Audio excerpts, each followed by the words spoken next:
प्यारे दोस्तों, कैसे हैं आप सभी और कैसी चल रही है आप लोगों की स्टडी। तो उम्मीद करेंगे आप सभी काफ़ी बेहतर होंगे और आपकी पढ़ाई भी लगातार बेहतरीन तरीके से चल रही होगी। जैसा कि आपको पता है कि एग्जाम भी काफ़ी ज़्यादा नज़दीक आते जा रहे हैं, तो इसी सीरीज में आपके सामने मैं लेकर के आ चुका हूं क्लास 12th फिजिक्स का एक इंपॉर्टेंट क्लास।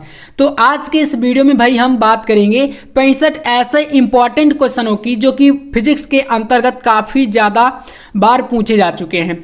तो यहाँ पर आप लोग क्या करिएगा, अंत तक आपको इस क्लास को पूरा देखना है। हर एक क्वेश्चन का आपको देखो यहाँ पर आंसर मिलेगा, ठीक है। आंसर के साथ सारे क्वेश्चन आपको बताए जाएंगे। यहाँ पर कुछ न्यूमेरिकल भी बताए जाएंगे और आपके थ्योरी के भी क्वेश्चन जो है इसी में सम्मिलित हैं। तो चलिए शुरू करते हैं। इन 65 क्वेश्चनों को आप लोग जरूर तैयार कर लेना, पूरा बुक से यहाँ पर बताए जाएंगे। और अगर इतना पढ़ लेते हो तो जो बच्चे बोलते हैं कि भैया हम फेल ना हो जाए, तो यार फेल होने का तो कभी आप सवाल ही नहीं करोगे अगर इस वीडियो को पूरा आप लोग देख लोगे। तो चलिए भाई शुरू करते हैं। एकदम अच्छी तरीके से आप लोग यहाँ पर इस वीडियो को पूरा एंजॉय करते हुए अपनी तैयारी को करिएगा। और देखो, कभी भी पढ़ाई को आप लोग सीरियस मतलब इस तरीके से मत ज़्यादा अपने सर पे चढ़ाया करो कि भाई हम मतलब डर के तरीके से। जो बच्चे होते हैं ना, काफ़ी सारे भाई बोर्ड एग्जाम आ रहा है तो हम लोग डर रहे हैं, तो देखो डर के तरीके से कभी भी पढ़ाई को नहीं करना चाहिए, है ना। हमेशा पढ़ाई को एक मतलब ये सोचो कि हमारे लिए क्या है भाई, पढ़ाई ही एक काम है। बाकी देखो ये लाइफ है, इसके अलावा तो और कुछ करना नहीं है। बाकी कि अगर आप पढ़ाई नहीं करोगे तो फिर देखो आगे भी काफ़ी सारी समस्याएं होती हैं। तो भाई पढ़ाई को कभी भी आप लोग बोझ मत समझो। मेरा कहने का मतलब यही है कि बोझ मान करके कभी भी आप लोग स्टडी मत किया करो। चलो फिर शुरू करते हैं। यहाँ पर फर्स्ट क्वेश्चन आपके सामने देखो, एक छोटा सा प्रश्न है, आवेश के पृष्ठ घनत्व से क्या तात्पर्य है। देखो इस तरीके के क्वेश्चन आपके बोर्ड एग्जाम में 1 नंबर का पूछा जाता है, ठीक है। ये जो क्वेश्चन है आपका 1 लाइनर क्वेश्चन रहेगा, 1 नंबर के लिए पूछ लेगा। तो भाई 1 नंबर भी आपके लिए इंपॉर्टेंट है। तो चलो जान लो फिर यहाँ पर क्या होता है। देखो तो किसी चालक अथवा अचालक, यानी कि चालक भी हो सकता है या अचालक भी हो सकता है, पदार्थ के प्रति एकांक क्षेत्रफल पर उपस्थित आवेश की मात्रा को आवेश का पृष्ठ घनत्व तो कहते हैं। इसको देखो सिग्मा से व्यक्त करते हैं भाई, किससे, तो सिग्मा से। इस तरीके से पृष्ठ घनत्व सिग्मा बराबर होता है Q/A। देखो इसमें परिभाषा में देख लो, आप लोग कह रहा है कि एकांक क्षेत्रफल पर, है ना, उपस्थित आवेश। तो देख लो यहाँ पर ए जो है आपका ये क्या है, क्षेत्रफल है, और इसी क्षेत्रफल पर एकांक क्षेत्रफल पर उपस्थित आवेश क्या है आपका Q है। तो बस यही होता है आपका आवेश पृष्ठ घनत्व, ठीक है। और मात्रक की बात करेंगे, आपको पता है कि Q है तो भाई आवेश का मात्रक कूलाम, और आपका क्षेत्रफल है तो इसका मात्रक मीटर स्क्वायर, है ना। तो कूलाम प्रति मीटर स्क्वायर Q/A का हो जाएगा। ये इसका सिंपल सा आपका परिभाषा है। इसके बाद देखो एक क्वेश्चन भाई यहाँ पर कई बार ये पूछा गया है, और आप बोलते हो जब मैं ऑब्जेक्टिव कराता हूँ कि भैया इस टाइप के जो क्वेश्चन होते हैं ना 1-1 नंबर वाले, इनको भी कभी कभी करा दिया करो, ठीक है। तो आज के इस क्लास में आपको ऐसे भी क्वेश्चन देखने को मिलेंगे। तो जैसे कि पहला क्वेश्चन है आपके सामने इस टाइप का है कि 1 कूलाम में कितने इलेक्ट्रॉन होते हैं बताओ। 1 कूलाम आवेश है और बताना है हमें कि इसमें कितने इलेक्ट्रॉन होंगे या होते हैं। तो देखना काफ़ी सिंपल और इजी स्टेप में आपको बताऊंगा। सबसे पहली बात आपने पढ़ा होगा क्वांटमीकरण सिद्धांत, जो कि आपका होता है, इसका सूत्र क्या होता है, Q बराबर यानी, ठीक है। Q बराबर क्या पढ़ा है हमने भैया, यानी। इसको पढ़ रखा है आपने, है ना, जरूर पढ़ा होगा आपने। तो बस इसी से आप लोग निकाल लेना। देखो कैसे निकालेंगे, पूछा है इलेक्ट्रॉनों की संख्या, ठीक है। इलेक्ट्रॉनों की क्या पूछा भाई, संख्या। तो यहाँ पर जो n है यही क्या है, नंबर ऑफ इलेक्ट्रॉन या इलेक्ट्रॉनों की संख्या है। तो हमें n का मान ज्ञात करना है, तो हम E को क्या करेंगे भाई, Q के बटे में ले आएंगे, तभी तो n का मान निकाल पाएंगे। तो इसी फार्मूले से आप बनाओगे जब, तो यहाँ पर आपका n बराबर जब आएगा Q बटे E, क्या होगा, E आपका Q के बटे में पहुँच जाएगा इस तरीके से। तो n बराबर क्या बन गया भैया, Q बटे E बन गया। अब देखना यहाँ से आपको पता है कि Q का मान कितना है, तो 1 कूलाम है। आवेश कितना दिया है, 1 कूलाम यहाँ पर क्वेश्चन में कह रहा है। लेकिन जो E है, E क्या है, इलेक्ट्रॉनों की संख्या होती है। 1 कूलाम आवेश में इलेक्ट्रॉनों की संख्या हमें बतानी है। तो इसको तो आपको पता है कि 1.6 × 10 की पावर कितना होता है, -19 कूलाम होता है। इलेक्ट्रॉन को यहाँ पर चार्ज हो जाएगा, है ना। तो चलिए आप क्या करेंगे, आप डायरेक्ट यहाँ पर निकाल सकते हो, n बराबर Q का मान है 1 बटे E का मान कितना मैंने बताया कि 1.6 × 10 की घाते कितना होता है, -19 कूलाम। ये होता है ना 1 इलेक्ट्रॉन पर चार्ज। तो इस तरीके से ये कर दोगे आप लोग। अब क्या करो, आप यहाँ पर 1 का भाग करा दो किसमें, 1.6 का भाग करा दो किसमें, 1 में। तो जब इसका भाग कराओगे तो यहाँ पर देखना n का मान कितना निकल के आता है, 6.25 इतना आएगा, इसका भाग कराओगे डायरेक्ट।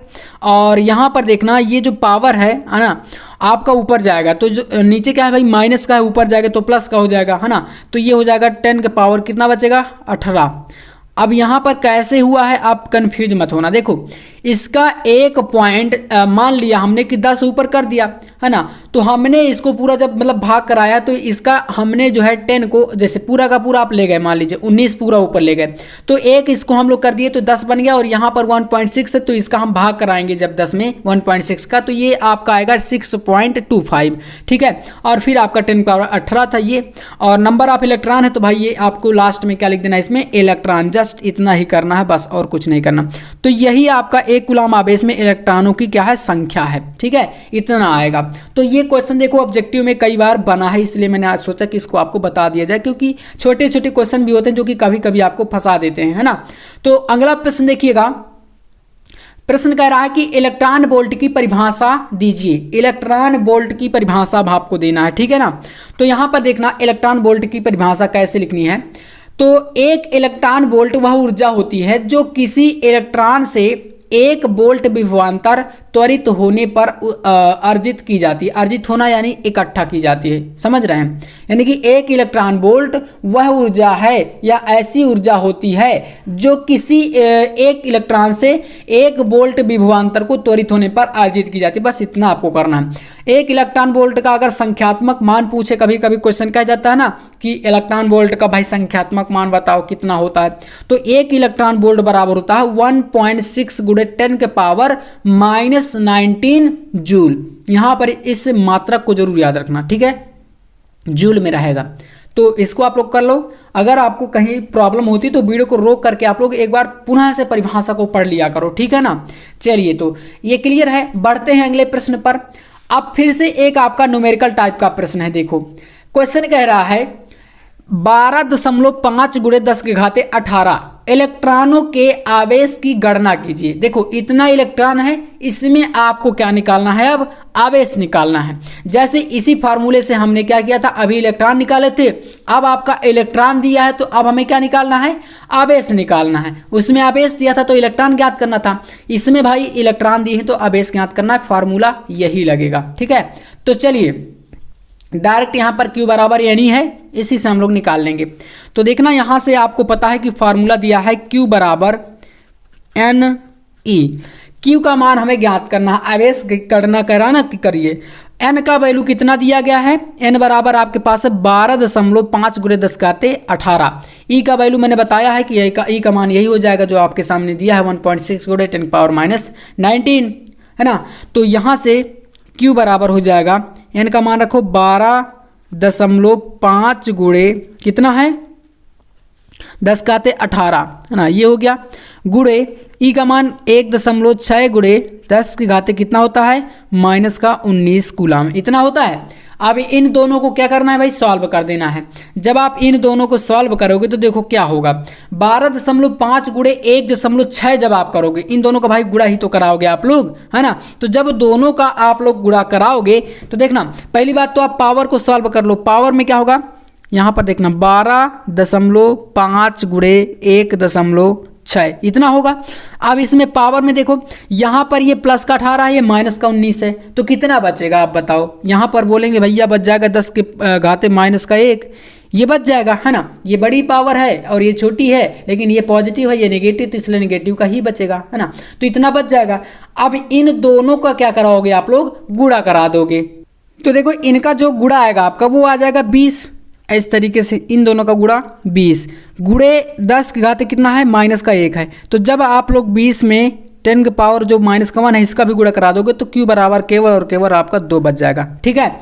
तो आवेश है ना, Q है, Q का मान है तो इसका मात्रक क्या हो जाएगा, कूलम। 2 कूलम क्या होगा आपका, यहाँ पर आ जाएगा इसका आंसर। क्योंकि इसमें पूछा था कि आप आवेश की गणना करो, तो भाई आवेश ही तो निकाले हैं हम लोग, तो Q का मान आ गया 2 और इसका मात्रक लिख दिए कूलम में, है ना। इस तरीके से लिखना है। अगला प्रश्न देखेंगे हम, यहाँ पर नेक्स्ट क्वेश्चन कह रहा है कूलम के नियम का सदिश रूप बताइए। देखो अभी तक आपने कूलम का नियम पढ़ रखा है, लेकिन यहाँ पर क्या बताना है भाई, तो हमें यहाँ पर बताना है इसका सदिश वेक्टर फॉर्म में बताना है, ठीक है ना। तो देखो कूलम का नियम तो वैसे होता है F = 1/4 πε0 Q1 Q2 Q2 upon R square, इतना आपने पढ़ा होगा। लेकिन जब आपका वेक्टर फॉर्म में पूछेगा तो फिर आपको इस तरीके से लिखना पड़ेगा।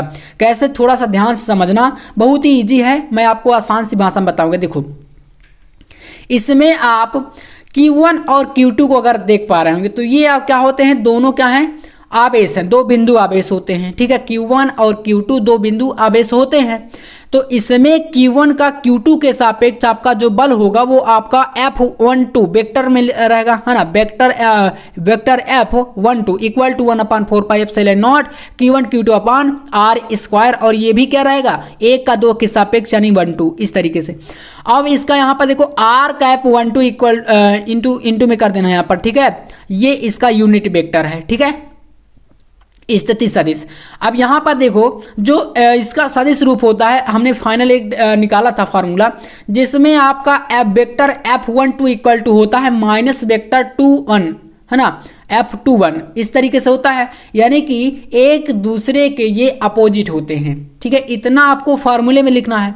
अब देखना इसमें थोड़ा सा परिभाषा के तौर पर ये हिंदी को समझ लो, फिर आपका क्लियर हो जाएगा।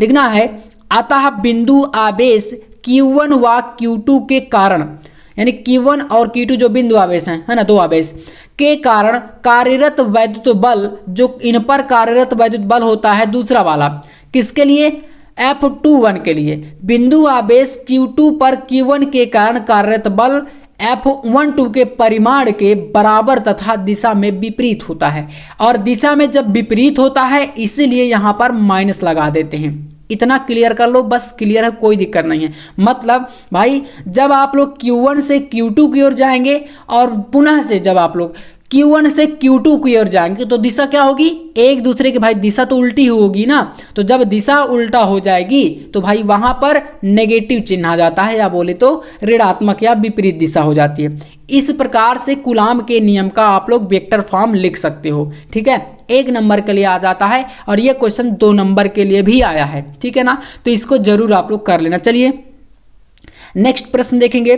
अगला प्रश्न है यहाँ पर आपके सामने, इसमें कहा गया है कि 1.5 गुणे 10⁻³ कूलाम आवेश पर 2.25 न्यूटन बल कार्य करता है, तो उस बिंदु पर वैद्युत क्षेत्र की तीव्रता की गणना करो या वैद्युत क्षेत्र की तीव्रता निकालो। इस प्रकार से क्वेश्चन पूछ रहा है, तो ध्यान से समझना। आपके पास कितना है भाई, आवेश दिया गया, क्योंकि इसके पीछे कूलाम लगा है तो हम समझ गए कि आवेश का मान है ये। तो ये आवेश है, Q का मान हो गया, है ना। तो आप चाहो तो लिख सकते हो Q का मान है, और ये न्यूटन लगा है तो ये बल का मान है, F का मान है। निकालना क्या है, तो वैद्युत क्षेत्र की तीव्रता यानी E का मान ज्ञात करना है। तो सूत्र डायरेक्ट आप इसमें लगाओगे, सूत्र होता है आपका वैद्युत क्षेत्र की तीव्रता बराबर, तो यहां पर लिख लो वैद्युत क्षेत्र की तीव्रता यानी E बराबर होता है, क्या होता है, F/Q0। हमने पढ़ा था ना F/Q0 या F/Q, इस तरीके से। तो भाई अब यहाँ पर आपके सामने एक और आसान हो गया। E बराबर आप निकाल दोगे, F का मान है 2.25 न्यूटन बटे Q का मान है 1.5 गुणे 10 के घात कितना है, -3। अब इसको क्या करना है, डायरेक्ट सॉल्व कर लो, बहुत ईजी यहाँ से हो जाता है। तो E का मान आप आसानी से निकाल सकते हो।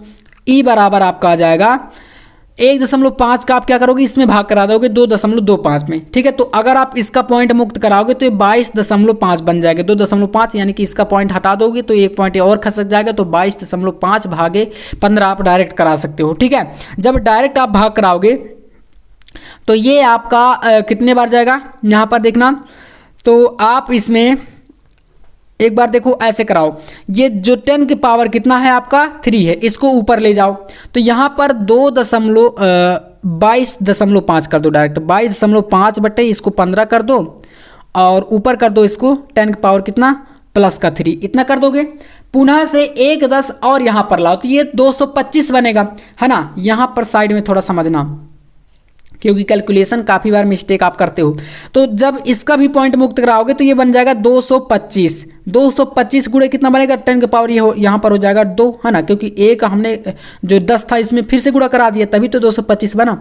और बटे में क्या है 15 है, 15 कर दो तो 15 का आप लोग डायरेक्ट जब पुनः से भाग कराओगे तो यहाँ पर ये आपका 1500 आ जाएगा। ये 10 की पावर जो 2 है ये आपका कितना है 1500 लिखा है, ठीक है, ये 100 लिखा है, ठीक है ना। तो 100 का आप इसमें 15 में फिर भाग कराओगे तो यहाँ से कितना आ जाएगा, ये आपका आ जाएगा 1500। इसका आंसर किसका है तो ई का मान है, ठीक है ना, ई का मान है। तो ये आ गया 1500 और मात्रक जब लिखोगे तो मात्रक क्या हो जाएगा एफ अपॉन क्यू का, तो न्यूटन प्रति कूलाम हो जाएगा, ठीक है, न्यूटन प्रति कूलाम। ये इसका राइट आंसर आपके सामने निकल के आएगा इस क्वेश्चन का। इस तरीके से आप लोग सॉल्व कर देना, ठीक है। तो क्लियर है ना। देखो यहाँ पर पावर में मत कंफ्यूजन ना, मैंने एक पॉइंट इसका हटाया, इसका पॉइंट हटाया तो भाई ये 22, एक पॉइंट किसका और ये पॉइंट किसका, तो 15 बन गया, ये 22.5 बना। लेकिन इसमें क्या था 10 पावर 3 बटे में था, ऊपर गया तो प्लस का बन गया और एक पॉइंट यहाँ पर हमने इसमें ला दिया तो ये 225 और 15 तो 15 भागे 225 भागे 15 तो 15 बार गया। और पुनः से आप लोग क्या कर सकते हो, यहाँ पर ये जो 10 की पावर 2 था यानी 100 था, इसको भाग करा दोगे 15 में तो 1500 हो जाएगा, न्यूटन प्रति कूलाम इसका मात्रक हो जाएगा। चलिए तो नेक्स्ट क्वेश्चन पे आते हैं। अगला प्रश्न आपके सामने देखिए यहां पर दिया गया है और सारे क्वेश्चन आपके लिए एकदम इंपॉर्टेंट हैं, ठीक है ना। तो इस प्रश्न में कहा गया है, ध्यान से समझना, एक समान वैद्युत क्षेत्र सदिश, देखो दिया गया है वैद्युत क्षेत्र सदिश क्या है, ई बराबर यानी वेक्टर ई बराबर दिया है 2i cap plus 3j cap minus 4k cap volt meter है ना, में एक पृष्ठ के क्षेत्रफल जो कि क्षेत्रफल दिया है वेक्टर ए बराबर 8j कैप यानी 8j कैप है मीटर स्क्वायर है से गुजरने वाले वैद्युत फ्लक्स की गणना कीजिए। यानी आपको भाई वैद्युत क्षेत्र दिया है, क्षेत्रफल दिया है, निकालना क्या है तो आपको निकालना है वैद्युत फ्लक्स का मान, ठीक है। बहुत इजी क्वेश्चन है, देखिएगा यहां से आपको इसमें जो सूत्र लगाना है वैद्युत फ्लक्स के बराबर आपका होता है वैद्युत फ्लक्स फाई बराबर आपका होता है वैद्युत फ्लक्स फाई बराबर आपका होता है E vector E dot vector A, ये होता है, ठीक है। अब ई का मान है और ए का मान, दोनों मान दिए गए हैं क्वेश्चन में। डायरेक्ट क्या करेंगे हम इसमें क्या कर देंगे गुणा, तो फाई बराबर आपका हो जाएगा यहाँ पर वेक्टर ई का मान कितना है तो 2i cap plus 3j cap minus 4k cap इतना दिया है। इनटू में यहाँ पर आप देखो तो आपका डॉट प्रोडक्ट है तो इसके डॉट प्रोडक्ट में क्या रहेगा, यहाँ पर रहेगा ए का मान, वेक्टर ए का मान कितना है 8j कैप, ठीक है 8j कैप। अब देखो इसमें आप देखो तो आई कैप यानी कि आपने त्रिविमीय ज्यामिति जो पढ़ा था मैथ में, मैथ वाले छात्र तो बहुत अच्छे तरीके से समझ जाते हैं, बायोलॉजी में काफ़ी प्रॉब्लम हो जाती है कभी कभी, तो समझना जैसे आपका आई है और के है, ये दोनों टर्म इसमें क्या है भाई शून्य है। आप लिखना भी चाहो तो आप लिखोगे 0i cap plus 8j cap plus 0k cap, तो भाई 0 वाले टर्म तो 0 हो जाएंगे जब गुणा कराओगे 0 से, बचेगा क्या तो 8 और 3 क्योंकि जे का टर्म जो है इसमें बचा है, तो फाई का जो मान आ जाएगा वो कितना हो जाएगा 8 गुणे 3 यानी जे से जे कैंसिल, तो आपका 24 जो हो जाएगा इसका फाई का मान। वैद्युत फ्लक्स है तो यहाँ पर इसका मात्रक लिख दोगे वोल्ट मीटर, तो 24 वोल्ट मीटर क्या आ जाएगा इसका आपका मान आपका आ जाएगा और ये हो जाएगा मात्रक। तो यही है क्या इसमें वैद्युत फ्लक्स, और वैद्युत फ्लक्स की आपको गणना इसमें करनी थी, क्लियर है ना। तो इस तरीके से यहां पर आपका इस क्वेश्चन का पूरा आंसर कंप्लीट हो जाता है। अगला प्रश्न देखिएगा, बहुत ही आसान सा क्वेश्चन है ये। तो वैद्युत क्षेत्र की तीव्रता की परिभाषा पूछा है। अब देखिएगा यहां पर होती क्या है वैद्युत क्षेत्र की तीव्रता, तो वैद्युत क्षेत्र में किसी बिंदु पर रखे परीक्षण आवेश पर लगने वाले बल तथा परीक्षण आवेश के मान की निष्पत्ति को उस बिंदु पर वैद्युत क्षेत्र की तीव्रता कहते हैं। देखो यहाँ पर सिंपल सी परिभाषा है, ज़्यादा कुछ इसमें कठिन नहीं है। वैद्युत क्षेत्र में किसी बिंदु पर रखे परीक्षण आवेश पर लगने वाला, जो परीक्षण आवेश यहाँ पर देख सकते हैं Q नॉट, यही होता है परीक्षण आवेश। तो परीक्षण आवेश Q नॉट, या बोले तो आप Q भी लिख सकते हो, यानी कि यहाँ पर परीक्षण आवेश अगर बात करें तो फिर Q नॉट आपके लिए ज़्यादा बेस्ट रहता है, ठीक है। पर लगने वाला बल जो बल होता है यानी F, यही है आपका वैद्युत क्षेत्र की तीव्रता। इस तरीके से होता है। और भाई मात्रक आप समझ सकते हैं न्यूटन प्रति कूलाम, बल का मात्रक न्यूटन और आवेश का मात्रक कूलाम, सिंपल है।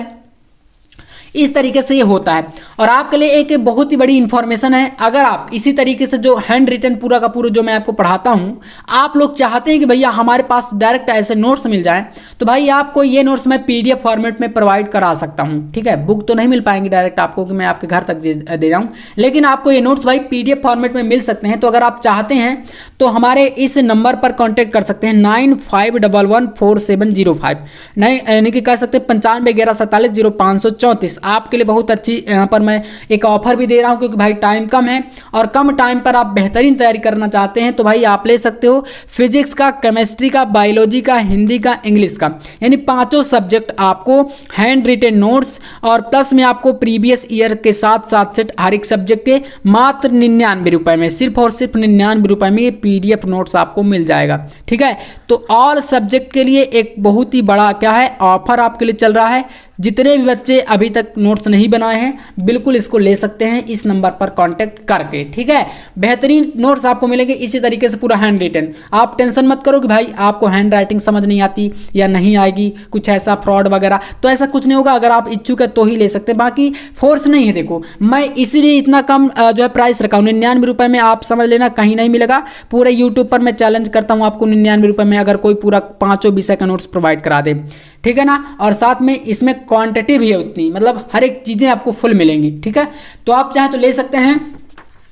बाकी ये क्वेश्चन कंप्लीट यहां से हो जाता है। अगले प्रश्न पे आएंगे हम लोग, यहां पर देखिएगा। तो अगला प्रश्न है भाई, वैद्युत फ्लक्स तथा वैद्युत क्षेत्र की तीव्रता में संबंध। कभी कभी ये क्वेश्चन पूछता है, तो संबंध की जब बात करेंगे तो वैद्युत फ्लक्स फाई बराबर रेखीय समाकलन vector E dot vector dA होता है, जहां वेक्टर dA क्या होता है, क्षेत्रफल सदिश है, और वेक्टर E क्या है, तो वैद्युत क्षेत्र की तीव्रता है ना। तो ये होता है इस क्वेश्चन का आपका संबंध। ठीक है, तो इसको कर लेना, यानी कि इस प्रकार के क्वेश्चन जो है ना बोर्ड एग्जाम में काफी ज्यादा बार ये पूछे गए हैं। चलिए, तो अब आएंगे हम लोग नेक्स्ट क्वेश्चन पे, और आप देख पा रहे होंगे आपके सामने एक बड़ा सा क्वेश्चन है, लेकिन भैया इस क्वेश्चन का आंसर जो है ना मैं इतना आसान तरीके से इतना कम समय में आपको निकाल के दिखा दूंगा कि आप सोच भी नहीं सकते। चलिए, तो क्वेश्चन को देखना और फिर इसका आंसर निकाल के हम देखते हैं कैसे इसका क्वेश्चन का आंसर आता है।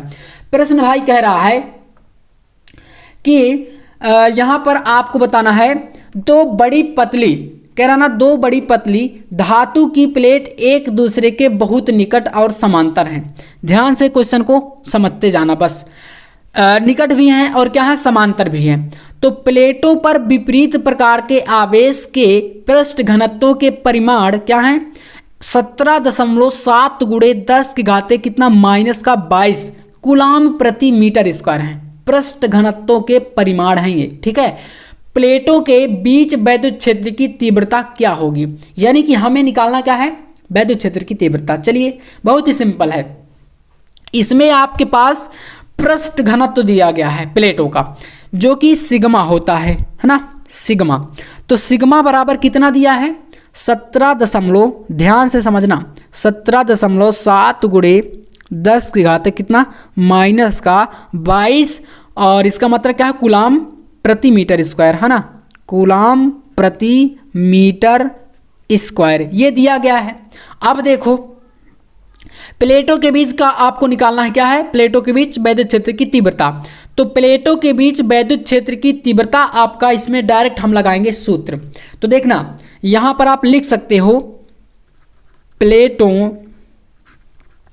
के बीच वैद्युत क्षेत्र की तीव्रता, है ना, वैद्युत क्षेत्र की तीव्रता, जो कि हम लोग ई से डिनोट करेंगे। इसको किससे डिनोट करेंगे भैया, ई से। तो ई बराबर आपका होता है सिग्मा अपॉन एप्सिलॉन नॉट, ये सूत्र होता है। अब आप बोलेंगे भैया यहाँ पर एप्सिलॉन नॉट का मान नहीं दिया गया, हम तो बड़ी समस्या में पड़ गए।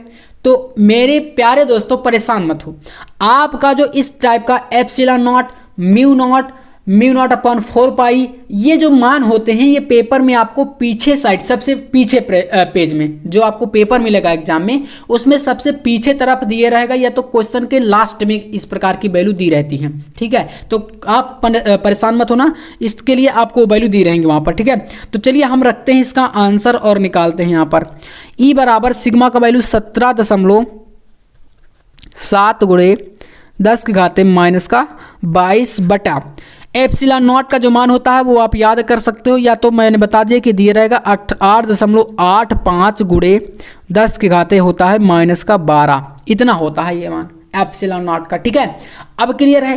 देखो 10 के घाते -12 ऊपर जाएगा तो 10 के घाते +12 बचेगा। तो भाई यहाँ पर आपका इससे घटाओगे तो बचेगा कितना, 10 के घाते 10 ही बचेगा, माइनस का बचेगा। ठीक है, और जो आपका ई का मान आएगा किस तरीके से, 8.85 का भाग कराओगे जब 17.2 में, तो ये 2 बार जाएगा। पता है ना, ये वैल्यू आपकी किसकी है, 17.7 की आधी वैल्यू है, तो 2 बार में पूरा कट जाएगा। बचेगा कितना, इसका मैंने बताया कि ऊपर जाएगा तो 10 घाते बच जाएगा, यहाँ पर 22 है और ये प्लस का 12 है, तो भाई माइनस का 10 बच जाएगा। ई का मान आपका इतना आएगा। ई क्या है, वैद्युत क्षेत्र की तीव्रता है, इसका मात्रक लिखोगे तो हो जाएगा न्यूटन प्रति कूलाम। ठीक है, न्यूटन प्रति कूलाम। क्लियर है, देख सकते हैं कितना इजी है। और अगर आप देखो तो यहाँ पर क्वेश्चन देखो कितना बड़ा क्वेश्चन है, लेकिन आंसर देखो कितने जल्दी आ गया, है ना। तो क्लियर है, इसी तरीके से आपको हर क्वेश्चन का सॉल्यूशन यहाँ पर मिलेगा। और इसी प्रकार से आप कंफ्यूज होते हो जब पेपर में जब बड़े क्वेश्चन देख लेते हो तो भाई समझते हो कि यार बहुत बड़ा क्वेश्चन है क्या। ऐसा कुछ नहीं होता है भाई, आंसर हम निकालना यहाँ पर आपको बताएंगे। न्यूमेरिकल की दिक्कत मत लो, जो मैंने आपसे प्रॉमिस किया है ना कि एग्जाम तक मैं फिजिक्स का या केमिस्ट्री का हर वो क्वेश्चन आपके सामने ला दूंगा जो आपके पेपर में आपको परेशान करेगा। तो दिक्कत मत लो, बस आप सपोर्ट करते रहो चैनल को, ज़्यादा से ज़्यादा आप लोग सपोर्ट जितना करोगे मेरा मोटिवेशन उतना बढ़ता जाएगा। मैं आपको हर प्रकाशन की बुक से न्यूमेरिकल कराऊंगा, चाहे आपका कुमार वित्तल का बुक हो या एनसीईआरटी हो, अरिहंत प्रकाशन हो, कोई सा भी प्रकाशन का बुक हो, अच्छे से अच्छे क्वेश्चन मैं आपके सामने यहाँ पर लाता रहूंगा। चलिए, तो अगला प्रश्न है, एक चालक पर 2.4 गुणे 10 घाते 18 कूलाम धनात्मक आवेश है ना। कोई चालक है जिस पर इतना क्या है, आवेश है। अब क्वेश्चन कह रहा है कि बताओ, आपको बताना है कि बताइए कि इस चालक पर कितने इलेक्ट्रॉनों की क्या है, कमी है।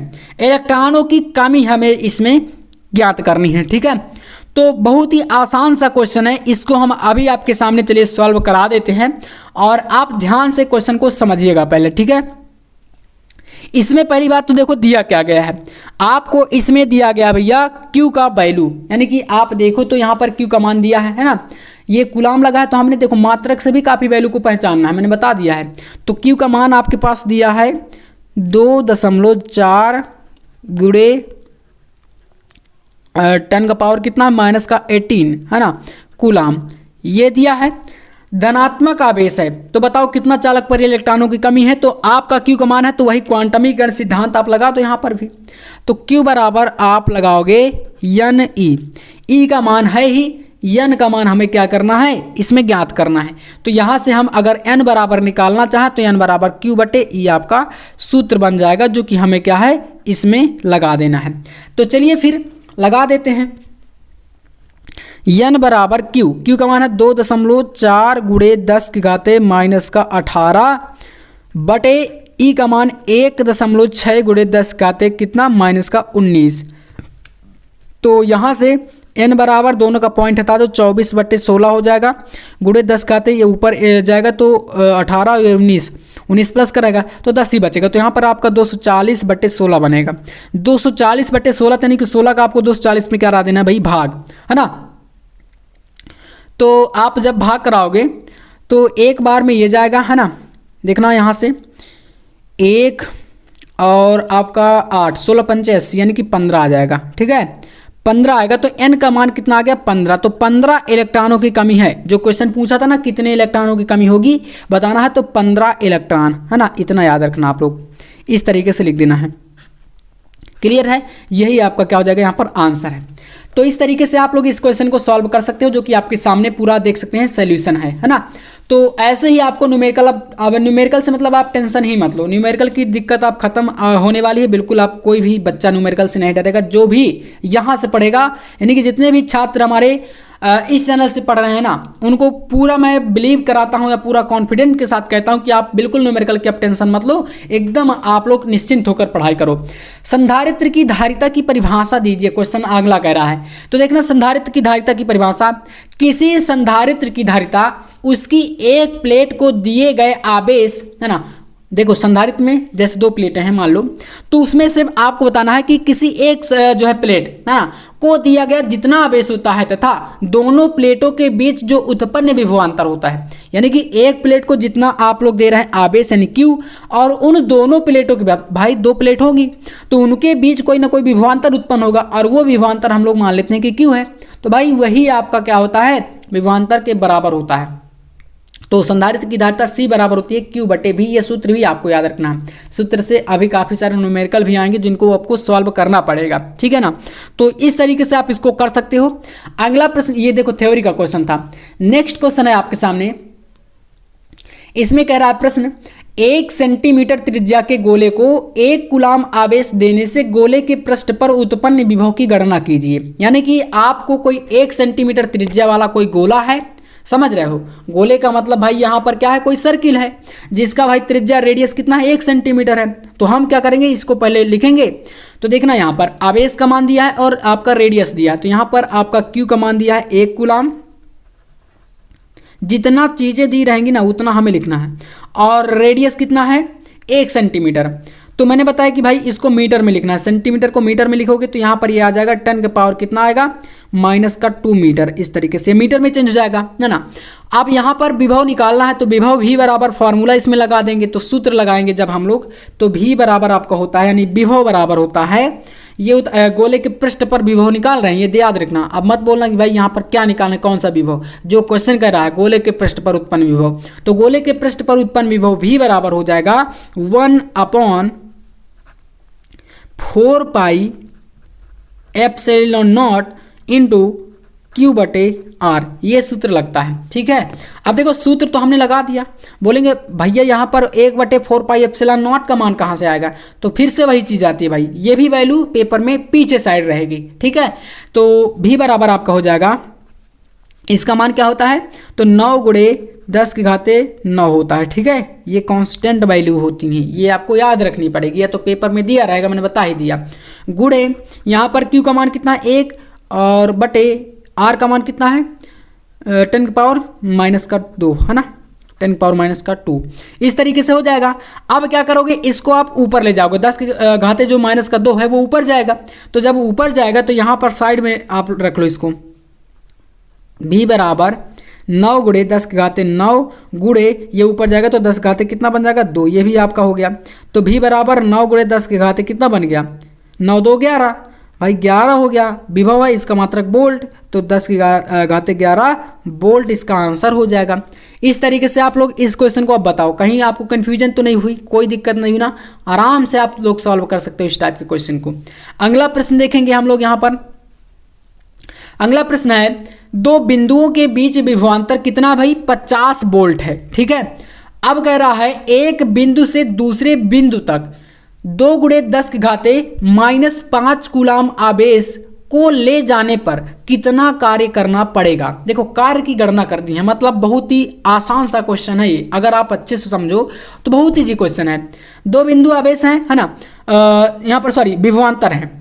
2 बिंदुओं के बीच आपको उस विभवांतर को 50 वोल्ट तक उसका विभव किया जाता है, और एक बिंदु से दूसरे बिंदु तक कितना है 2×10⁻5 कूलाम आवेश को क्या है ले जाना है। तो कितना कार्य करना पड़ेगा, कार्य की गणना करें। तो इसमें भाई आप डायरेक्ट जो है सूत्र लगाना। देखो होता है आपका कार्य की गणना करनी है ना, तो कार्य आपको पता है W से डिनोट करेंगे। तो W बराबर यानी कार्य बराबर आपका होता है आवेश गुणे विभवांतर। बस डायरेक्ट सूत्र लगा दो, इसमें कोई दिक्कत नहीं। आवेश गुणे विभवांतर, तो भाई आवेश यानी कि W = यहाँ पर हो जाएगा, आवेश का मान कितना है 2×10⁻⁻5, 2×10⁻⁻5 विभवांतर 50 वोल्ट है ना, यही तो है 50। तो अब देखो यहाँ से आप जब इसको सॉल्व करोगे तो 5×2 यानी कि 100 बनेगा, है ना, 50×2 तो 100 हो जाएगा। तो यहाँ पर इक्वल टू देखो 100 को क्या लिख सकते हो, 100 को लिख सकते हो 10⁻+2 इंटू 10 कितना -5 है ना, तो ये घटेगा। तो W बराबर कितना हो जाएगा, W बराबर हो जाएगा 10 यहाँ पर -3 है ना, ये बचेगा। तो ये हो जाएगा, और W का मान है कार्य है, तो कार्य का मात्रा क्या हो जाता है जूल कार्य ऊर्जा के लिए। तो 10 के घाते कितना -3 जूल इसका आंसर आएगा आपका। ठीक है, क्लियर है ना यहाँ तक? तो इतना आपको इसमें करा देना है। ठीक है, अगला क्वेश्चन देखेंगे हम लोग यहाँ पर, और मेरे साथ आपको अंत तक बने रहना है। आज से आप कभी भी ये शिकायत नहीं करोगे कि भैया शॉर्ट वाले जो क्वेश्चन है ना उनको करा दो, या न्यूमेरिकल जो शॉर्ट में आते हैं उनको करा दो, या थ्योरी जो 1 नंबर 2 नंबर इस तरीके के क्वेश्चन आते हैं उनको करा दो। तो मैं आपको आज सारे क्वेश्चन कराने वाला हूं। ठीक है, बस आपको अंत तक बने रहना है। अगला प्रश्न अगर हम देखें तो यहां पर दिया गया है 10 माइक्रोफैरड के संधारित्र का विभवांतर कितना है भाई? 100 वोल्ट से 200 वोल्ट कर देने पर, यहां पर देखो विभवांतर में चेंज आ रहा है, कितना 100 वोल्ट से चेंज हो रहा है कितने में? 200 वोल्ट में। फिर कह रहा है कर देने पर उसकी ऊर्जा में परिवर्तन ज्ञात करना है। ठीक है, ऊर्जा में कितना परिवर्तन आएगा वो हमें इसमें क्या है ज्ञात करना है। ठीक है, बहुत ही आसान सा क्वेश्चन है यार ये। इसमें संधारित्र की धारिता दी गई है। सबसे पहली बात देखो यहां पर हम लगाएंगे इसमें पहले सूत्र। जो सूत्र होता है ऊर्जा में परिवर्तन, तो हम लोग परिवर्तन के लिए डेल लिखेंगे। ठीक है, इस तरीके से डेल, और यू इसका एनर्जी के लिए हो जाएगा। तो डेल यू बराबर जो सूत्र होता है वो होता है 1/2 सी, और भी स्क्वायर होता है। लेकिन यहां पर विभव तो भाई चेंज हो रहा है, 100 से 200 हो रहा है, तो भी स्क्वायर की जगह पर आप यहां पर कर सकते हो v2² माइनस v1²। दोनों विभव के लिए इसमें सॉरी यहां पर स्क्वायर कर देना, यहां पर मत करना। ठीक है, तो ये हो जाएगा इसमें सूत्र। अब जब ये सूत्र हमारे पास लग गया तो हम इसमें वैल्यू को रखेंगे। देखो डेल यू इक्वल टू हो जाएगा 1/2 गुणे सी का मान कितना है? 10 माइक्रोफैरड है ना, 10 माइक्रोफैरड है। तो 10 माइक्रोफैरड को आप क्या लिखोगे? 10 गुणे माइक्रोफैरड के लिए आप लोग माइक्रोफैरड को फैरड में चेंज करोगे तो 10 घाते यहाँ पर -6 लगा दोगे, तो ये फैरड में चेंज हो गया।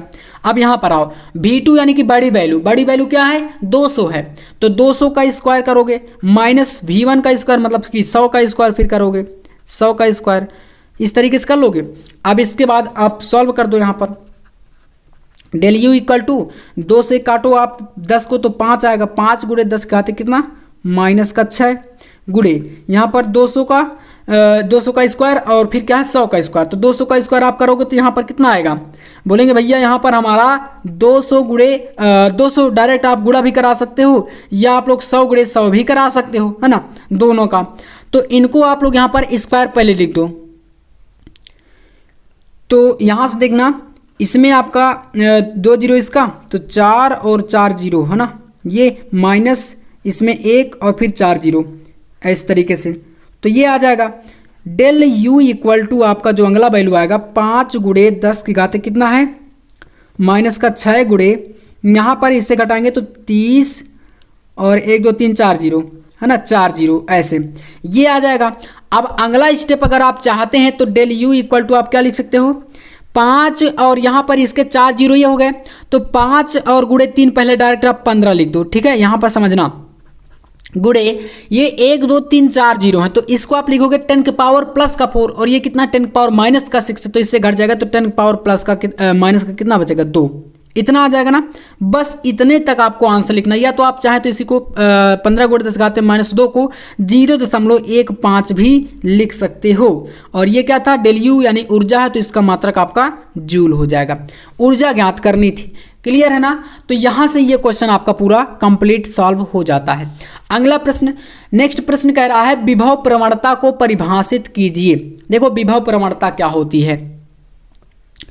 तो विभव प्रवणता का मान विद्युत क्षेत्र की तीव्रता के ऋणात्मक मान के बराबर होता है। विद्युत क्षेत्र की तीव्रता जो ई होती है इसके ऋणात्मक मान के बराबर होता है ना। तो विभव प्रवणता की दिशा सदैव विद्युत क्षेत्र की दिशा की क्या होती है? विपरीत होती है। अर्थात इसका जो सूत्र होता है वो होता है E = -dV/dr, जहां dV और dr क्या होता है? dV/dr, यही है विभव प्रवणता, है ना।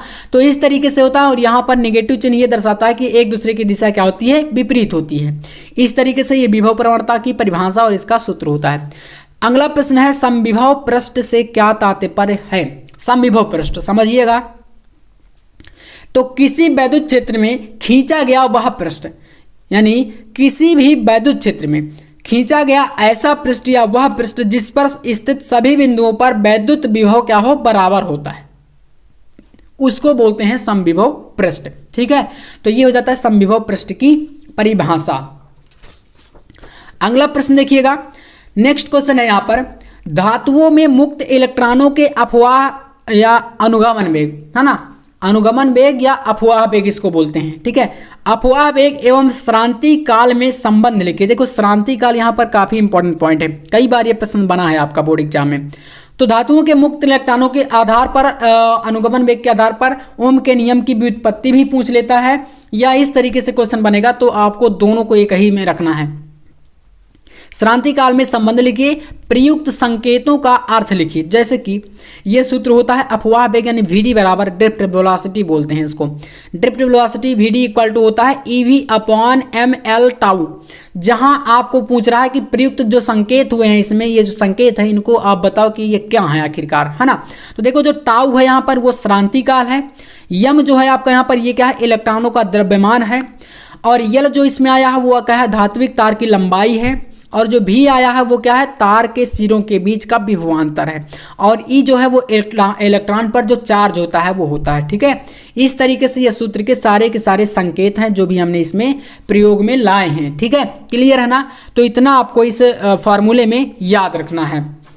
बाकी आपको अगर नोट्स चाहिए तो आप फिर से मैंने बताया कि इस प्रकार का पूरा कंप्लीट हैंड रिटन नोट्स आप लोग ले सकते हैं, और पीडीएफ नोट्स ऑल सब्जेक्ट का मात्र 99 रुपये में, 99 रुपीज़ में आपको ऑल सब्जेक्ट जो है पीडीएफ नोट्स मिलेंगे। इस नंबर पर कांटेक्ट कर लेना आप लोग, व्हाट्सअप नंबर है ये 9511470534। ठीक है, एकदम सभी विषयों का अभी ऑफर चल रहा है, मतलब पांचों विषय में दे रहा हूँ सिर्फ 99 यानी 100 रुपये के अंतर्गत। तो कह सकते हो ऑफर ही है ना। हर एक सब्जेक्ट इतना सस्ते में हर एक जगह नहीं मिलता है, तो आप चाहो तो ले सकते हो और अपनी तैयारी को बेहतरीन तरीके से कर सकते हो। और अगर आपको ये नोट्स नहीं लेना तो यार आपको मैं कह रहा हूँ कि आप नोट्स बना लो, है ना। नोट्स क्या करो भाई, आप लोग क्या करो, नोट्स को बना लो, क्योंकि जब आपका एग्जाम आएगा, है ना, फरवरी में आपका एग्जाम है, तो जब आपका फरवरी में भाई एग्जाम आएगा तो उस टाइम पर आप नोट्स नहीं बना पाओगे, या नोट्स आपके पास नहीं रहेगा तो तैयारी नहीं हो पाएगी, क्योंकि किताबों से थोड़ी आप लोग पढ़ते रहोगे हर चीज़ों को। तो आप लोग नोट्स बनाते जाओ। ठीक है, जो चीज़ें मैं आपको पढ़ा रहा हूँ उनका आप लोग बनाते जाओ, तो आपके लिए और बेहतर रहेगा चीज़ों को जो है रिवाइज करना। ठीक है, चलिए फिर अगला प्रश्न देखेंगे हम लोग। यहाँ पर अगला प्रश्न है, तांबे के तार जिसकी, कोई एक तांबे का तार है ना, जिस पर कह रहा है कि अनुप्रस्थ काट जिसमें 2×10⁻⁻6 मीटर स्क्वायर है अनुप्रस्थ काट का क्षेत्रफल। तो इसमें कह रहा है 3.2 एम्पियर धारा प्रवाहित हो रही है, तो तार में प्रवाहित धारा घनत्व का मान ज्ञात करो। यानी आपको तार में जो प्रवाहित धारा घनत्व है जे है उसका वैल्यू ज्ञात करना है। ठीक है ना। तो क्वेश्चन समझ में आया, नहीं समझ में आया तो फिर आप लोग बने रहिए, मैं आपको यहाँ पर इसका आंसर भी अभी निकाल के दिखाने वाला हूँ। तो यहाँ पर देखना, इनकी जो वैल्यू दी गई है उनको पहले लिखते हैं हम लोग, है ना। तो अनुप्रस्थ काट यहाँ पर दिया गया 2×10⁻⁻6 मीटर स्क्वायर, मतलब समझ गए, मीटर स्क्वायर मतलब ये एरिया है, क्षेत्रफल है। ठीक है, तो ए का मान आपके पास है और आई का मान आपके पास है। ज्ञात क्या करना है, धारा घनत्व यानी जे। तो जे बराबर आपका सूत्र होता है, धारा घनत्व बराबर क्या होता है, जे बराबर आई बटे ए, यानी कि एरिया एक एकांक क्षेत्रफल पर प्रवाहित जितनी भी धारा होती है उसको हम लोग बोलते हैं उसका धारा घनत्व यानी जे। तो जे बराबर आई अपॉन ए, चलिए निकाल लीजिए। जे बराबर आई का मान है 3.2 बटे में ए, एरिया कितना है 2×10⁻⁻6, 2×10⁻⁻6। आप लिखोगे जे बराबर इसका 2 का इसमें भाग करा दो, कितना आएगा 1.6, है ना, गुड़े कितना आएगा, ये ऊपर जाएगा तो 10 की पावर कितना हो जाएगा प्लस का 6, है ना, इतना ही तो बचेगा। तो ये हो जाएगा जे का मान, और इसका मात्रक लिखिए तो एम्पियर आई का हो जाएगा एम्पियर प्रति मीटर स्क्वायर, ये हो जाएगा इसका राइट आंसर। ठीक है ना। तो जे का मान यहां से आप लोग क्लियर समझ सकते हो। चलिए अगला प्रश्न देखेंगे हम लोग। यहां पर नेक्स्ट क्वेश्चन कह रहा है, ऐसे 2 पदार्थों के नाम लिखिए जिनकी प्रतिरोधकता ताप बढ़ाने पर घटती है। ठीक है, मतलब ऐसे 2 पदार्थों के नाम बताने हैं जिनकी प्रतिरोधकता क्या होती है, ताप बढ़ाने पर घट जाती है। तो इसका आंसर है अर्धचालक, जो कि जर्मेनियम होता है और सिलिकॉन होता है। ठीक है, यही 2 पदार्थ होते हैं, याद रखना, जर्मेनियम और सिलिकॉन। अगला प्रश्न देखेंगे। तो नेक्स्ट क्वेश्चन है, बहुत ही ज्यादा इंपॉर्टेंट प्रश्न है आपके सामने ये वाला।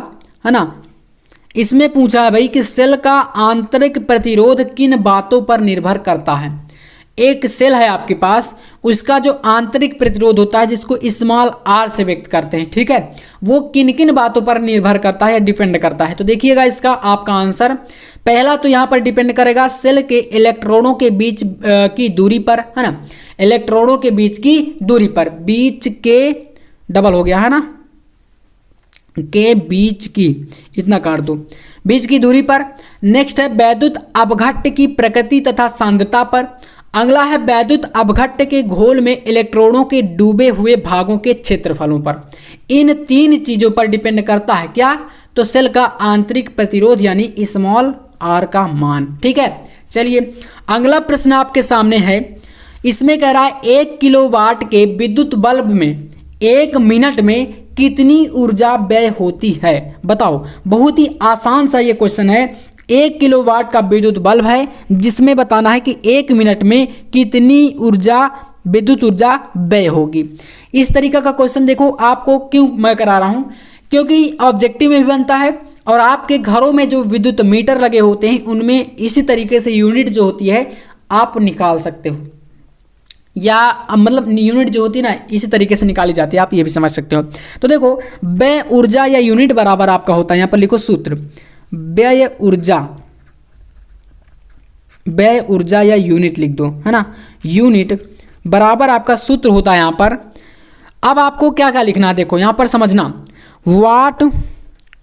वाट शक्ति जो भी होती है ना, वाट गुणे घंटा, आखिर कितने घंटा वो चला, गुणे फिर यहाँ पर दिन, कितने दिन चला, ठीक है, दिन, और पूरे के बटे में आपको क्या कराना है भैया, 1000 का करा देना है भाग, इतना याद रखना। क्लियर है, तो ये होता है सूत्र। अब चलो इसी सूत्र से इसको निकालते हैं, देखो ना, तो व्यय ऊर्जा बराबर वाट, 1 किलोवाट है ना इसमें, तो क्या करोगे भाई 1 किलोवाट को यहाँ पर आप वाट में जब चेंज करोगे तो यहाँ पर कितना आएगा, 1000 वाट। समझना, यहाँ पर कंफ्यूज मत होना, ये 1 किलोवाट है और ये केवल और केवल वाट में लिखना है, ठीक है ना। तो यहाँ पर आप लिखोगे 1000, ठीक है ना, ये 1000 वाट बराबर होता है 1 किलोवाट के, ठीक है। अब यहाँ पर घंटा, तो भाई कितने घंटे चला, 1 मिनट चला है, तो भाई यहाँ पर आप क्या इसको लिख सकते हो 1/60, क्योंकि 60 मिनट में ही आपका 1 घंटा होता है, तो 1 मिनट के लिए इसको लिख देना है 1/60, यानी 60 मिनट का 1वां भाग बोल सकते हो, ठीक है। गुणे कितने दिन चला भाई, तो 1 मिनट मतलब कि एक ही दिन की बात यहाँ पर हो रही है, तो भाई इसमें लिखेंगे हम दिन के लिए 1, ठीक है, बटे 1000 का करा देंगे भाग। क्लियर है ना, तो 1000 से डायरेक्ट 1000 कैंसिल, बचा कितना, 1 गुणे 1/60, तो यहाँ पर 1/60 ही इसका बचेगा आंसर, ठीक है ना। तो 1/60 यूनिट आपका आएगा इसका राइट आंसर, इतना कर देना है इसमें, ठीक है। तो क्लियर है इस क्वेश्चन का आंसर। अब यहां से कोई कंफ्यूजन तो नहीं। चलिए तो फिर अब बढ़ते हैं अगले क्वेश्चन पर। तो इस तरीके से आप यूनिट को निकाल सकते हो। अगला प्रश्न है आपके सामने, यहां पर एम्पियर का परिपथीय नियम लिखिए। एम्पियर का परिपथीय नियम क्या होता है देखिएगा, तो किसी बंद वक्र के परितः, परितः का मतलब होता है चारों ओर, ठीक है ना, चारों ओर कह सकते हो, है ना, किसी बंद परिपथ के वक्र के परितः चुंबकीय क्षेत्र की तीव्रता का रेखीय समाकलन या रेखा समाकलन बोल सकते हो, जो यहां पर इस सूत्र में दिखाया गया देख सकते हैं। ये आपका समाकलन है और ये बंद परिपथ के लिए रेखीय समाकलन हो जाता है इस तरीके से जब आप बना देते हैं।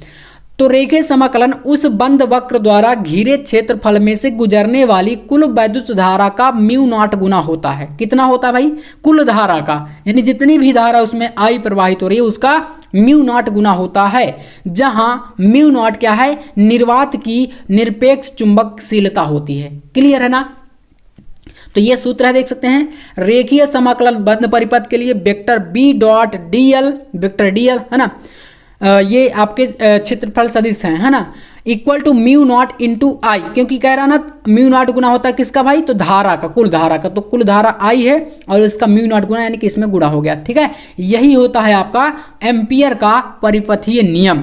काफी इंपॉर्टेंट ये आपका प्रश्न है, तो जरूर कर लीजिएगा, ठीक है। चलिए इसके बाद एक क्वेश्चन आपके सामने है, न्यूमेरिकल टाइप का प्रश्न है, तो इसको भी कर ही लेते हैं हम लोग। इसमें कह रहा है भाई कि एक लंबे सीधे तार में 10 एम्पियर की वैद्युत धारा प्रवाहित हो रही है। कितनी? 10 एम्पियर की धारा प्रवाहित होती है। अब बताना है कि इसमें 10 सेंटीमीटर दूरी पर स्थित बिंदु पर उत्पन्न चुंबकीय क्षेत्र की तीव्रता आपको बतानी है, कितनी हो जाएगी चुंबकीय क्षेत्र की तीव्रता। ठीक है, तो चलिए भाई तीव्रता को हम लोग यहाँ पर निकाल लेते हैं। काफी ज्यादा ये महत्वपूर्ण प्रश्न है और बहुत ही आसान सा प्रश्न है। ठीक है, क्या क्या चीजें दी हैं आप इसको देखना एक बार। एम्पियर लगा है पीछे, तो भाई हम समझ गए कि ये धारा का मान है। तो आई बराबर कितना है? 10 एम्पियर, या एक कर दो ऐसे समझने के लिए। ठीक है, 10 एम्पियर दिया है। इसके बाद आपके पास है, इसमें कह रहा 10 सेंटीमीटर दूरी, तो आर यानी कि दूरी का मान है 10 सेंटीमीटर। इसको हम मीटर में चेंज करेंगे, आपको पता है, तो हम डायरेक्ट यहाँ पर चेंज करके लिख देते हैं 10⁻²। ये हो गया हमारा मीटर में। ठीक है ना, 10 सेंटीमीटर को मीटर में चेंज करके मैंने डायरेक्ट लिख दिया। इसके बाद देखो और कुछ दिया है? नहीं दिया।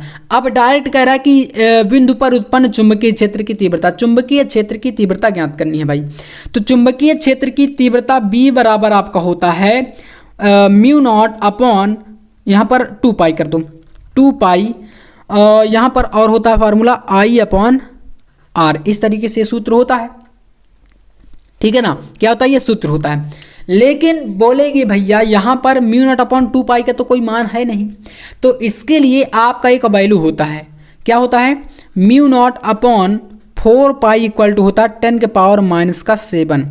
ये आपका वैल्यू होता है। लेकिन बोलेंगे यहाँ पर 2 पाई है, इसमें तो 4 पाई है, तो ऐसा नहीं हो सकता कि अगर हम ऊपर 2 का गुणा करा दें, नीचे भी 2 का गुणा करा देंगे तो भाई दोनों बराबर हो जाएगा, है ना। और ये हमारा 2 पाई जो था वो 4 पाई बन जाएगा। ऊपर भी 2 का गुणा, नीचे भी 2 का गुणा, कोई प्रभाव भी नहीं पड़ेगा और हमारा आंसर भी आ जाएगा। तो इसके लिए आपको आंसर निकालने के लिए यहाँ पर क्या करना है, 2 का आप गुणा करा दो। जब 2 का गुणा यहाँ पर कराओगे तो नीचे भी 2 का होगा, तो ये बन जाएगा μ0 अपॉन 4 पाई, और μ0 अपॉन 4 पाई का मान आपके पास है ही, तो आप लिख दो यहाँ पर 10⁻⁷। ठीक है, अब यहाँ पर कोई कंफ्यूजन नहीं होनी चाहिए भाई, ये आंसर हमारा यहाँ से बन रहा है।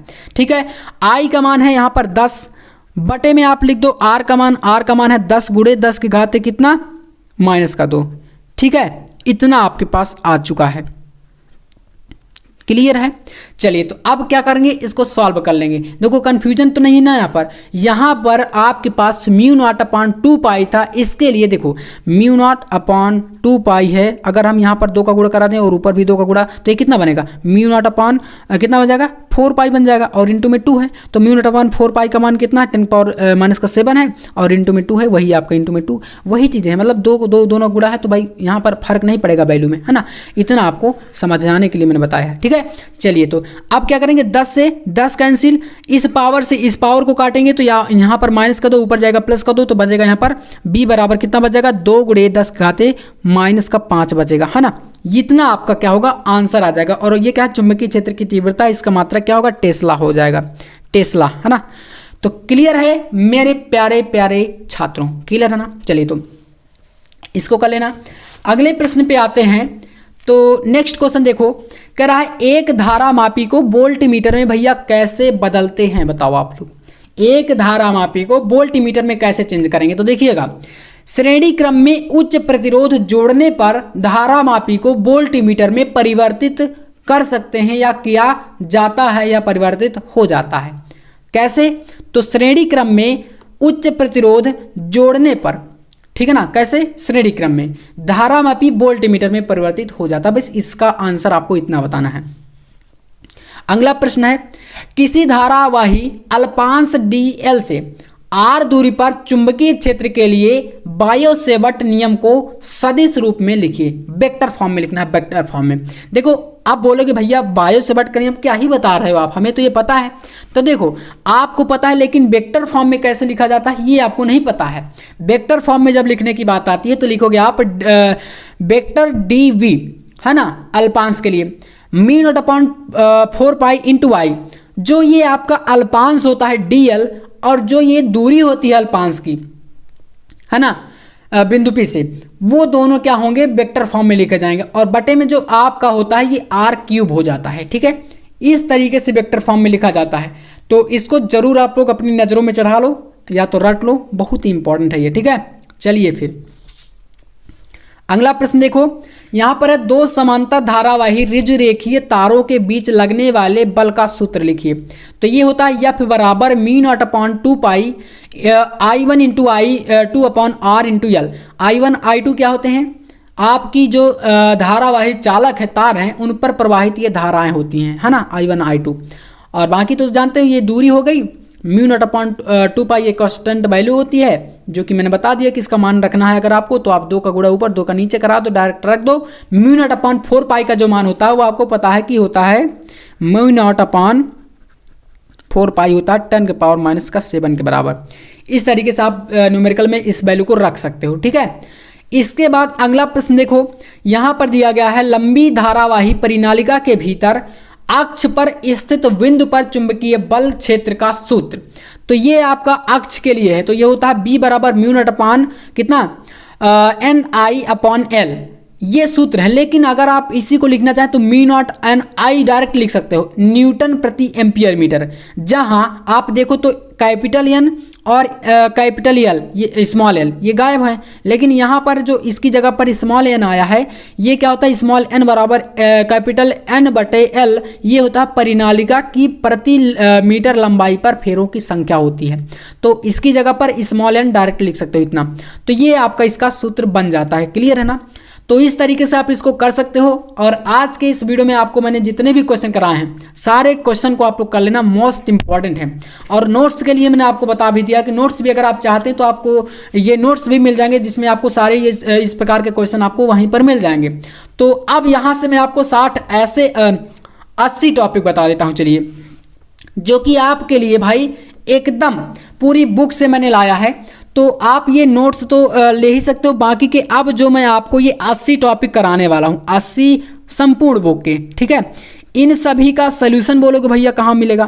तो सलूशन तो मैं देखो वीडियो के माध्यम से यूट्यूब पर अपलोड कर रहा हूँ, लेकिन आप सोचोगे कि हमें वीडियो कम देखना पड़े और हमारी तैयारी बेहतर हो जाए, तो फिर आपके लिए PDF नोट्स है, क्योंकि नोट्स में आपको वो सारी चीज़ें मिल जाती हैं। तो फिर आपको यहाँ पर फिजिक्स, केमिस्ट्री और बायोलॉजी ऑल सब्जेक्ट का पूरा नोट्स, जो कि 99 रुपये में दे रहा हूँ, तो आप इसको भी ले सकते हो, ठीक है।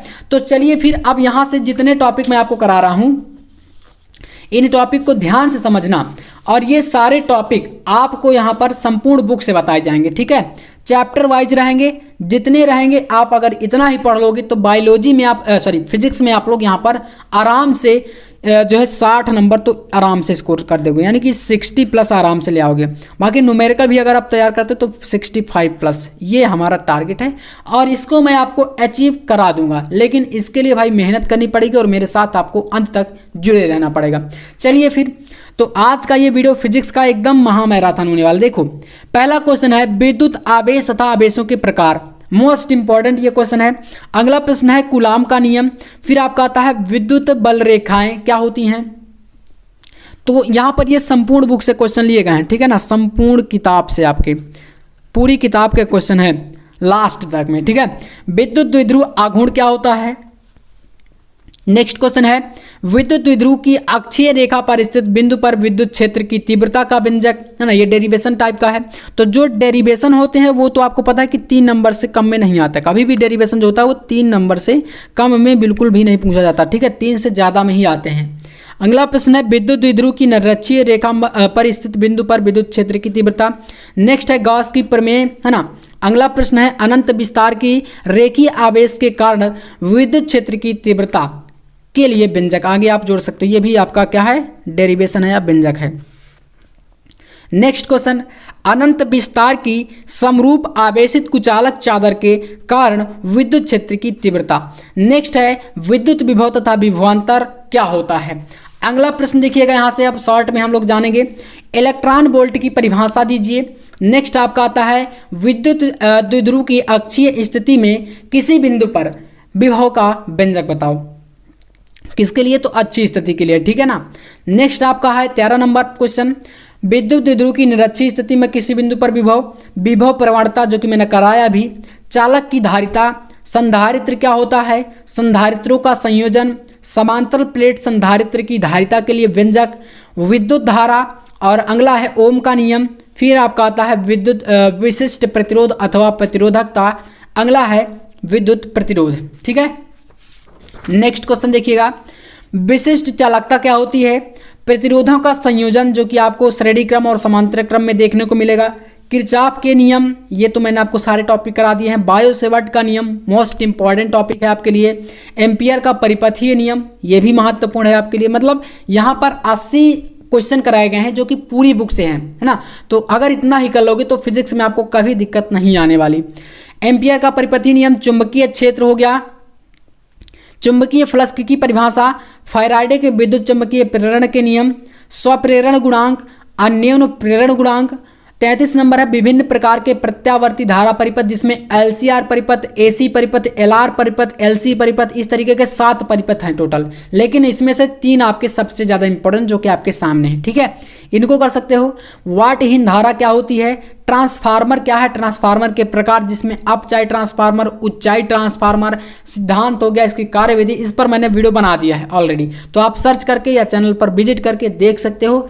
जो टॉपिक आपको नहीं मिलता तो आप वहां पर जा करके यूट्यूब पर सर्च करो, टॉपिक का नाम और चैनल का नाम डाल दो, आगे आपको सारे टॉपिक मिल जाएंगे, ठीक है ना, क्योंकि सारे टॉपिक मैंने लगभग फिजिक्स में पढ़ा रखे हैं। इसके बाद ट्रांसफार्मर का सिद्धांत और कार्यविधि, विद्युत जनित्र अथवा डायनामो, मैक्सवेल का समीकरण, मैक्सवेल का विद्युत चुंबकीय तरंग सिद्धांत, विद्युत चुंबकीय स्पेक्ट्रम क्या है, प्रकाश का परावर्तन, गोलीय दर्पण के लिए UVF में संबंध जो कि फॉर्मूला होता है, प्रकाश का अपवर्तन का सूत्र, पूर्ण आंतरिक परावर्तन। 46 नंबर है प्रिज्म के अपवर्तनांक तथा न्यूनतम विचलन कोण में संबंध, ठीक है ना, तो यहां पर कोण में संबंध, ठीक है। प्रकाशित माध्यम में परिक्षेपण या वर्ण विक्षेपण क्षमता के लिए सूत्र। अगला प्रश्न है हाइगेंस की द्वितीयक तरंगिकाओं के सिद्धांत के आधार पर परावर्तन की व्याख्या। तो प्रकाश के परावर्तन की व्याख्या, एक क्वेश्चन आपका प्रकाश के अपवर्तन की व्याख्या से भी पूछा जाता है, ठीक है। गोलीय पृष्ठ पर अपवर्तन का सूत्र, लेंस मेकर सूत्र या लेंस निर्माता सूत्र भी इसे बोलते हैं। लेंस की क्षमता, दूरदर्शी एवं सूक्ष्मदर्शी, खगोलीय दूरदर्शी के बारे में भी आपको पढ़ना है। न्यूटन सूत्र, और इन टॉपिक को देखो आप अच्छे से कर लेना, आपको पता है अगर कंफ्यूजन होती है तो आप इनको समझते जाना, ठीक है। और न्यूटन सूत्र की स्थापना हो गई। परस्पर संपर्क में रखे, ये भी ये वाला जो टॉपिक है 54 नंबर, ये आपका 3 नंबर से ज्यादा में आएगा, ठीक है, काफी बार ये पूछा है। मानव नेत्र का सचित्र वर्णन, दूरदर्शी की विभेदन क्षमता एवं विभेदन सीमा, हाइगेंस का तरंग सिद्धांत, हाइगेंस के तरंग सिद्धांत से अपवर्तन की व्याख्या, प्रकाश का डापलर प्रभाव, व्यतिकरण क्या है, आवश्यक शर्तें, प्रकाश तरंग का व्यतिकरण और इसमें यंग का प्रयोग आता है, ठीक है, ये हो जाता है। अगला प्रश्न है आपका यहां पर 62 नंबर, फ्रिंज की चौड़ाई के लिए व्यंजक, प्रकाश का विवर्तन क्या होता है, कार्यफलन है ना, वर्क फंक्शन, देहली आवृत्ति, प्रकाश विद्युत प्रभाव की व्याख्या, प्रकाश विद्युत उत्सर्जन के नियम। 67 है आपका आइंस्टीन का प्रकाश विद्युत समीकरण, रदरफोर्ड का अल्फा फ्रिक्रिडियन प्रयोग, हाइड्रोजन स्पेक्ट्रम की व्याख्या। 70 नंबर है आपका हाइड्रोजन परमाणु का बोर मॉडल, नाभिकीय बल या अर्ध आयु भी आता है, ठीक है ना, रदरफोर्ड सोडी का नियम एक इसमें है।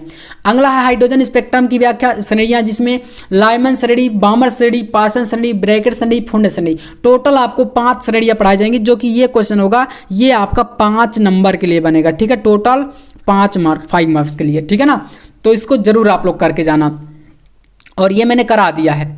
बाकी इन सारे क्वेश्चन का आपको सोल्यूशन चाहिए पूरा एक नोट्स में तहत, तो फिर मैंने बता दिया कि भाई इनका सोल्यूशन आपको नोट्स में डायरेक्ट मिल जाएगा। अगर आप वीडियो के माध्यम से नहीं चाहते हैं तो आप फिर इस नंबर पर 9511470534 पर कॉन्टैक्ट करके मात्र 99 रुपीज़ में फिर फिजिक्स ही नहीं, आपको केमिस्ट्री भी, बायोलॉजी भी, हिंदी भी और इंग्लिश भी, ये 5 सब्जेक्ट आपको फिर मिलेंगे, ठीक है। और इसी तरीके से केमिस्ट्री के भी जो आपके 70 से 75 टॉपिक हैं उनका भी सोल्यूशन वहीं रहेगा, और बायोलॉजी का भी डायग्राम वगैरह जो भी हैं, हिंदी के ऑब्जेक्टिव से लेकर के सारे क्वेश्चन रहेंगे, है ना, इंग्लिश में भी प्रोज पोएट्री सप्लीमेंट्री के क्वेश्चन, ये सब आपको PDF के फॉर्मेट में मिलेगा मात्र 99 रुपीज़ में ऑल सब्जेक्ट का, ठीक है, 99 रुपये, तो फिर आप लोग ले सकते हो।